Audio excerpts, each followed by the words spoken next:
Hello, welcome to another video on Attractions with Ash. Today I'm going to be reviewing one of my favourite coasters at Thorpe Park, and possibly even the UK as well.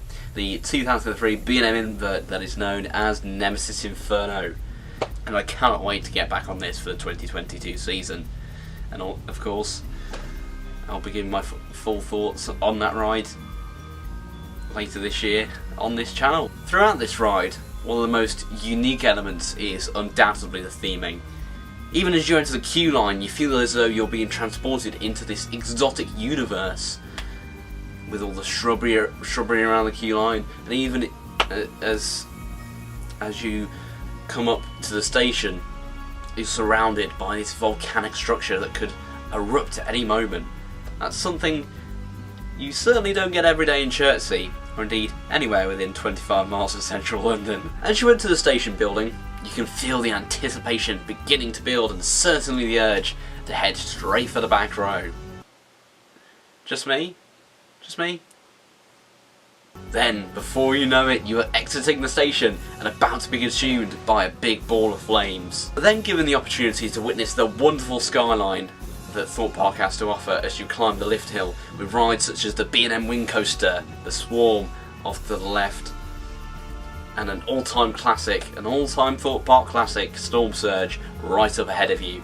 Once the threshold of impending doom is reached and you bank round to the left, you're sent straight into a vertical loop and into a corkscrew within the space of about 3 seconds of each other, and so the intensity begins. This is something I would possibly hold against Inferno, to be honest, as,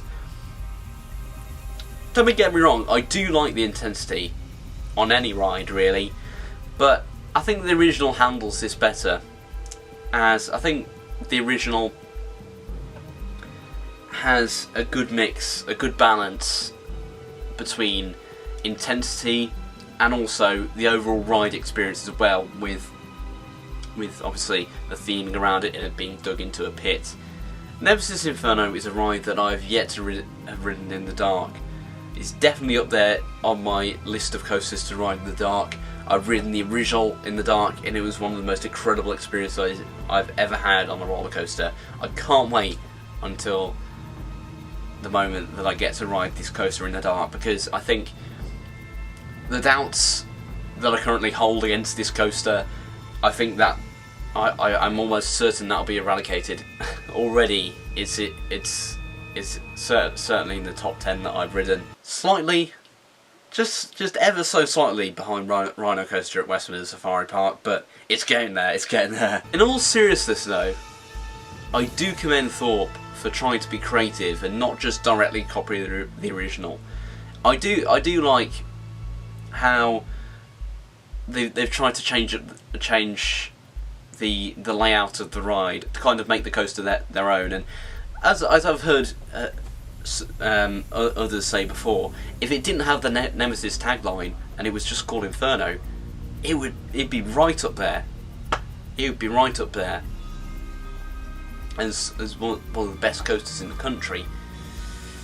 But because it's got the tagline and also the pressure of living up to its sister coaster, that's where it can fall short.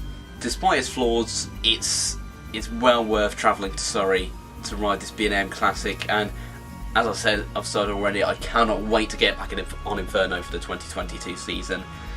And speaking of which, next week I'll be discussing my plans for the upcoming 2022 season.